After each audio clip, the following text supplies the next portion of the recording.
Hello, you guys. Welcome back to my channel. My name is Alejandra.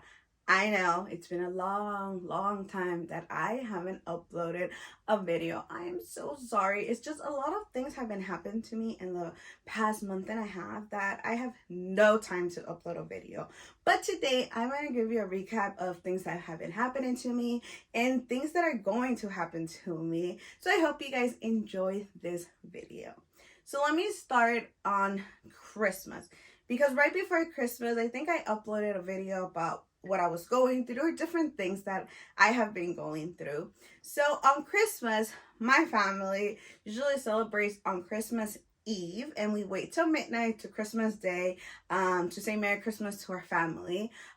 This year, obviously, we are still in a pandemic, so not all my family was able to come to my house to celebrate Christmas. It was only about 8-9 of us, and that included my mom, my husband, and myself. So not a lot of people came, just my really close family came. We ate. We actually saw a video of my cousin's Sweet 15. That was 26 years ago. So it was amazing seeing how my uncles, my cousins, and everyone were 26 years ago, and just spend time with my family. So that was on the 24th, on Christmas Eve. On the 25th, if you guys don't know, it's my going out anniversary with my husband. And last year on Christmas Day, we celebrated 10 years together. So we usually don't do anything on that day because I'm in Cali, everything is closed on Christmas Day. So we usually don't do anything. And when we do, we usually go to downtown Disney just to eat and spend some time together. But since we had already gone to Disneyland the month before, we're like, there's no point of going to downtown Disney because we already went. So we were home. In the morning, the kids opened their presents and just spent time together. And then I realized that Disney and I's was about an hour, a little bit over an hour away from our house. And I wanted to go so bad to Disney and I's. I haven't gone to Disney on I's on a really long time. Plus the kids were home and I was like, we should take the kids to do something. It's Christmas Day, and we should go out. So we did. We bought tickets, went to Disney on Ice. It was raining. It was raining really hard. We had our jackets. The good thing was that the place that we went to see Disney on Ice was a really small location, so there wasn't a lot of people. We were fortunate enough that we were about 8 that went, because my family, the people that live in my house, around 8. Took out almost the whole row, and there was no one around us, so that was a really good thing for us. So that day we went to see Disney on Ice, spent some time with family, really fun times. Then the bad thing comes. So after Christmas, the week between Christmas and New Year's Day, I get sick. And no, I did not have the virus. So I started noticing that I started getting a back pain. On my right side, I noticed that when I will move, it will hurt. If I was sitting or laying down, the pain would come harder. I always liked that about maybe 3-4 days before the pain started getting worse.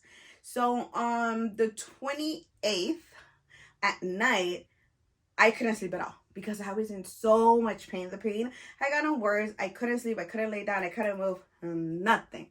On the 29th in the morning, I was crying because I was in so much pain. Not only that I have back pain, I had a really bad stomach pain. And my husband had kidney stones years ago, and he told me, you probably have kidney stones. When he had kidney stones, we had researched that drinking lemon was really good for us. So he's like, drink some lemon. That was really early in the morning because before he went to work. So I started drinking lemon. The pain wouldn't go away. I was in so much pain. So my husband's like, let me stay with you. And I said, you know what? Don't stay with me. My mom is actually home. She's on vacation. She can stay with me. So my husband goes to work. While he's driving to work, the pain is just worse. I couldn't move. My mom's like, we have to take you in. You can't be like this. So my husband comes back home. Both of them take me to emergency room. Let me tell you why I didn't want to go to emergency room. We're in a pandemic. I don't like being alone in the emergency room. I already had surgery alone. I already had other tests done alone. I didn't want to be alone in the emergency room. But I had to go because I was in so much pain and they thought it was kidney stones. And I'm like, they have to give you medication for it. And I was like, you know what? That's right. We go to this hospital. The closest hospital to my house is the worst hospital ever. The worst. I won't say names, but it's the worst. I actually end up leaving that hospital because they were not helping me at all. So I left. They took me to another hospital a little bit farther, somewhere that I had been before, but not for emergency, just for procedures and stuff. So we end up going to that hospital. I get submitted. Let me remind you, it was pouring rain that day. Pouring rain. That week from Christmas to New Year's in Cali, it rained so much. Okay. So we go in, they tell me, you know what, nobody can go in with you. The good thing was that since they saw that I wasn't able to even walk because I was in so much pain, they put me on a wheelchair and then pushed me around to do different tests. Like I said, the first thing they told me is you probably have kidney stones. All the symptoms seem like you have kidney stones. And I was like, okay, well, give me something for the pain because the pain is bad. Really, really bad. They do tests. And they're like, you don't have kidney stones. And I go, well, what do I have? Because I'm in so much pain in my back and my stomach. And I can't take it anymore. They ended up giving me medications. They do CT scans on me, blood work, and MRI to figure out what was going on with me. They put me in a room, which I was so happy because I was actually in a room by myself with no one else. So I was like, okay, it's safer for me. I always had my mask. Everything was safe. But I felt more comfortable because I was alone in a room. I wasn't like in a big room with other patients. So hours passed, and they're still trying to figure out what's wrong with me. By that time, I wasn't in so much pain. Like, the pain had gone away. But my anxiety started kicking in because, like I said, I was in a room by myself. Let me tell you, there was no signal. It was the worst. And this, my anxiety, I was there for maybe 12 hours. And they were trying to lower my blood pressure. And I told them, hey, I suffer from blood pressure. It's really hard for you guys to lower it. Like, you know, one, I'm in pain. Two, I'm getting anxiety. I'm tired of just being here. Like, that's probably the reason why my blood pressure is kind of high. You guys are not telling me what I have. The only thing they told me is I probably had a bacteria in my stomach and that I had the flu. And that's why I had so much stomach pain, my back pain. They told me it was because I have a fatty liver, which I know I have a fatty liver, but I have never had pain before like I did. So I was like, they probably don't know what's going on. I'm just gonna wait.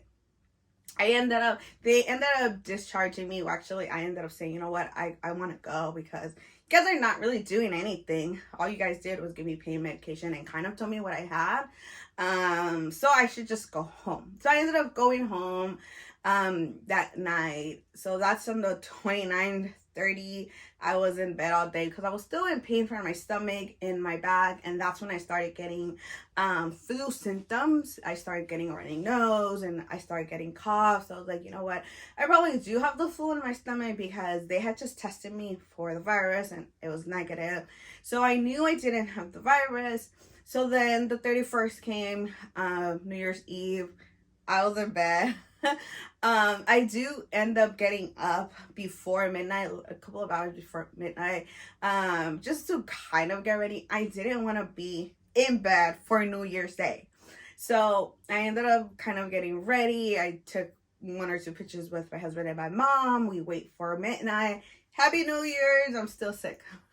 A couple of days later, my husband starts getting sick. Obviously, he sleeps with me. He was going to get sick. He gets sick, he gets tested negative. My mom gets sick, gets tested negative. Everyone in the house gets tested, nothing. We all had just the flu. So we all ended up getting sick, but it was just the flu. And after, maybe about 2 weeks, my back pain went away.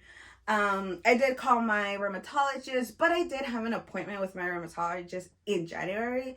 So I was just like, I'm just gonna wait. The pain seems to go away.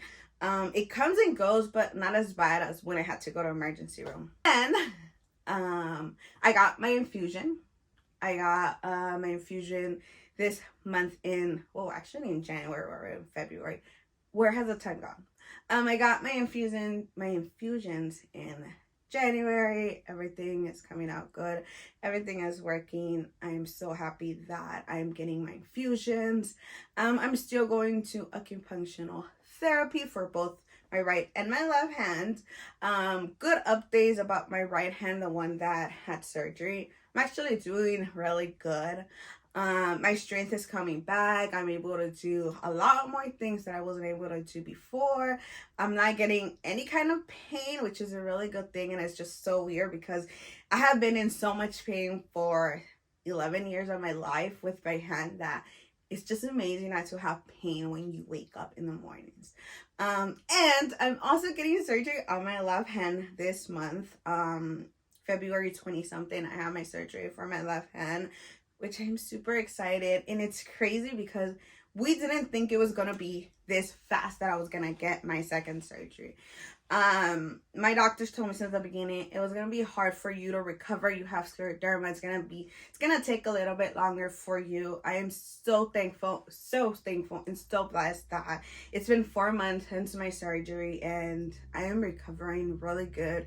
That's why my surgeon suggested that, hey, it's time for you to get your left hand if that's what you want. If you think you're capable of doing it, then let's go. So I said yes. I want to get my hand surgery, so I get it this month. So I'll keep you guys updated of my surgery, see how it goes, see the difference from my right and my left hand. What else? I also had an appointment with my rheumatologist in January, and I know what I have in my back now. No, it's not my fatty liver that was bugging me. I had fatty liver for years, and it doesn't cause pain. I have RA. Yeah, I have rheumatoid arthritis in my back. It's not as bad as I think, and it's all cause of my scleroderma. All the symptoms that I told him that I have, he started feeling. He's like, I know what you have. He gave me medication. I was actually already on medication for my left hand. Same medication that I'm on for my left hand is going to help for my back, only that he doubled my dose, which I'm not too excited about it because that medication kind of makes me drowsy. I take it at night, but now I have to take it in the morning and at night, and I don't want to be drowsy throughout the whole day, so let's see what happens. He also recommended bed rest, and if you know me, I don't do bed rest. I don't like being in bed the whole day. I get so much anxiety from being in bed. I have to be moving around, doing things. Obviously, I don't do things like I used to do before. Everything takes longer for me, but I just don't like being in bed. So I don't think that's gonna happen, that I'll be on bed rest. Only probably the days that I'm in so much pain that I'll be like, okay, let me slow down. Obviously, I'm gonna slow down doing certain things, but I'm not gonna be on bed rest. That is just not me. I can't do it. Other things that have happened. Oh, I actually forgot to tell you guys. Back in December, you guys know that I am part of the Southern California chapter SCLERODERMA Foundation. I'm a support group leader for 2 groups, for Crescenta and the Young Adults group. And actually got an award that I am super excited. I am so thankful that I got this award because everything I do to spread awareness about scleroderma, to help the young adults, to all my support group, help as much as I can for different events for the foundation, is because I am really thankful for this foundation. I always say that Tina is an angel to me. She practically saved my life. Recommending me what doctors to go, what to do, getting the help I needed, getting the support that I needed. So for me to get an award from the foundation, I am so thankful. And like I said, everything I do is because I am thankful for Tina, for Andrew, for everyone that helps me so much and is part of that amazing foundation. So I got an award back in December. Other than that, I think that's the only thing that has really happened. Like I said, yes, we've been sick, but it's just been cold. We're thankful that we have staying at home. to keep safe. My brother works at a supermarket. He tests at work. My mom works as a nanny. She tests at work. So we're always taking care of ourselves, always wearing masks, always having hand sanitizer. Now we don't even wear the cloth mask. We only wear disposable masks because in Cali or in the LA County, that's how it's supposed to be. And I think it's safer because you just use them one day and you throw them out. That's what we're using. Hand sanitizer, always carry my hand sanitizer with me, wipes, spray, everything. Yes, you know, I still try to live my life because it's gonna be 3 years or over 2 years that we've been in a pandemic. You guys know I talked about it before. I suffer from depression and anxiety, and being home all the time was just getting to me. It was making me more sick. So I do continue to do some things. Obviously, always taking care of myself. My family's always taking care of themselves. My husband, my mom, they're the closest to me. So always making sure that they're safe. So a lot of things have happened in the past month and a half that I haven't been able to upload with you guys. I will continue. I promise I will continue to upload more videos. I love sharing my life. I love inspiring people to continue to live their life regardless if you have scleroderma or any other disease. I know it can't be hard because it has been hard for me sometimes to continue to do things that I want to do and not being able to, but you can still do it, especially if you have a really great support system. And that's something that I am so thankful that I have a really, really great support system. My husband, my mom, my family, a great foundation. So don't be afraid to look for support system. Look for a support group. They're really good. They really, really help you. So that's what has been going on with me in the past month and a half. Oh, and another thing that I forgot to mention. So my nephew plays soccer, and if you guys don't know something about me, is that I love soccer. I played soccer when I was young. We're a soccer family. I always said we're a soccer family, big soccer fans. So my nephew plays soccer since he was little. Lately, he's been in a lot of tournaments, which is really exciting to see him play. And I actually posted this in my Instagram. So if you don't follow me on Instagram, go follow me because on Instagram I update more about my life. So go follow me on Instagram. So I went to one of his soccer games with my mom. We parked in the handicap place because I'm handicapped. And when we came back, there was a car parked really close to us, next to us. Not a parking, on the lines that divide the handicap spaces, the lines where it's for somebody that's in a wheelchair or for you to open the door wider and everything. That really got me upset, and I actually posted it because it's not good. I talk about it in one of my past videos, I think from last year, how people don't respect the handicap space. Please respect the handicap space. Please respect them. I know I'm not the only one that has been through this, that you're parking a handicap because obviously your handicap is easier, you know, closer from the location that you're going to. If you're in a wheelchair, it's easier for you to get on and off of your wheelchair, or it's easier. It's just easier. So for somebody to park really close and not let the handicap parking available for the person that's in the car, it's wrong. So don't do it. If you do it, don't do it. Respect it. And if it has happened to you, you're not the only one. So I think that's it. I think I talked about a lot in this video. A lot of things have happened. I am going to continue to upload more videos, I promise. Things are getting back to normal now. But if you're still watching this video, if you made it to the end, thank you so much. I hope you enjoyed this video. Don't forget to give me a like, subscribe down below. Leave any comments if you'd like to know more about me or about scleroderma, about support groups or anything. And I'll see you next time. Goodbye.